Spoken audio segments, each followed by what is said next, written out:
let's talk about woods. What makes for good guitar wood?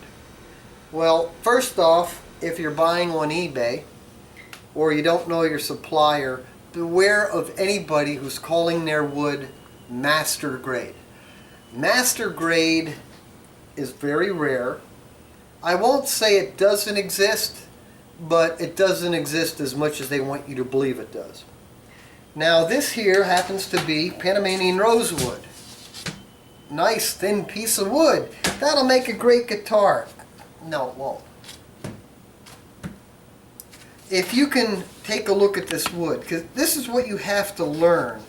You have to learn to read grain. And trust me, most guys that are selling wood, I'm going to mention names, R.C. Tonewoods, Hibden, Cookwoods. These guys know what they're doing.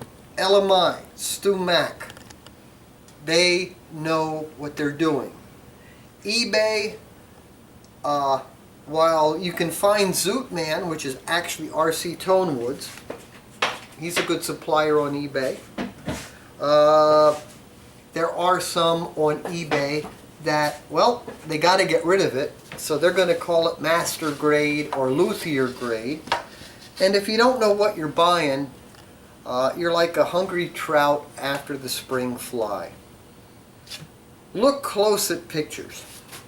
When you see a wide gap here, okay, you have to understand, and you do know, that a tree grows and it grows round. So the grain would be like this here. Quarter sawn wood will have tighter grain. Okay?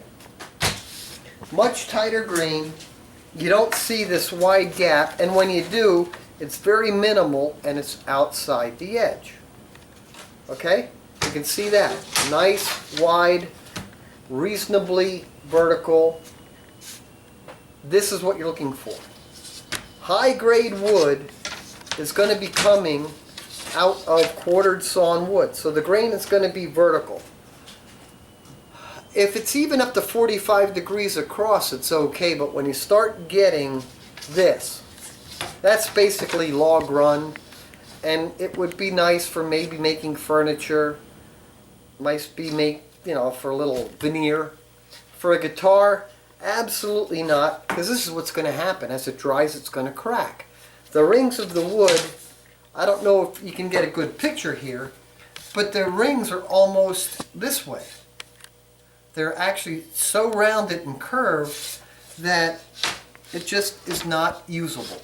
So be very wary of when you're buying wood from somebody you do not know, or if you don't know a lot about wood.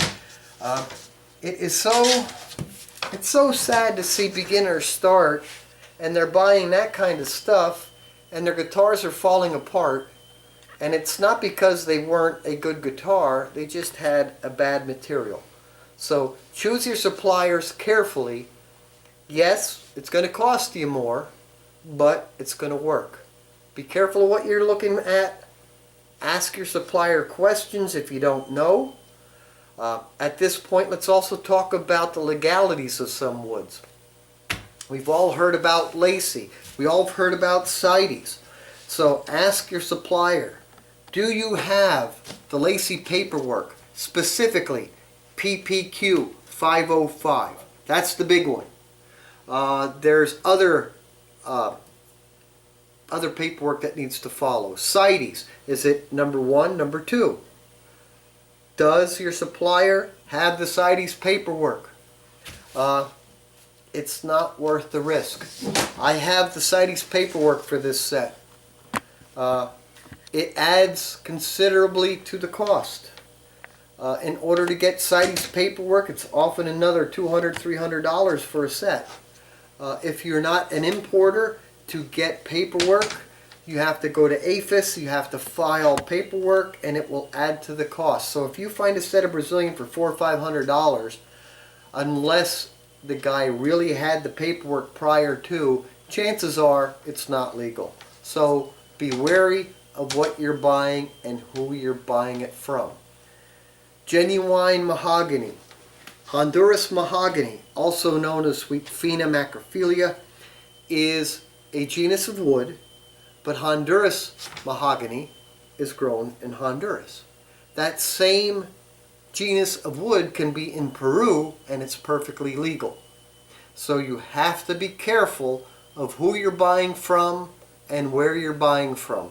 Like I told you, the suppliers that I've dealt with, RC Tonewoods, LMI, Stu Mac, Hibden, Cookwoods, their name suppliers, and they have their paperwork. And God knows you need your paperwork. So I hope that gives you a little bit of education. Thanks again, from my shop to yours.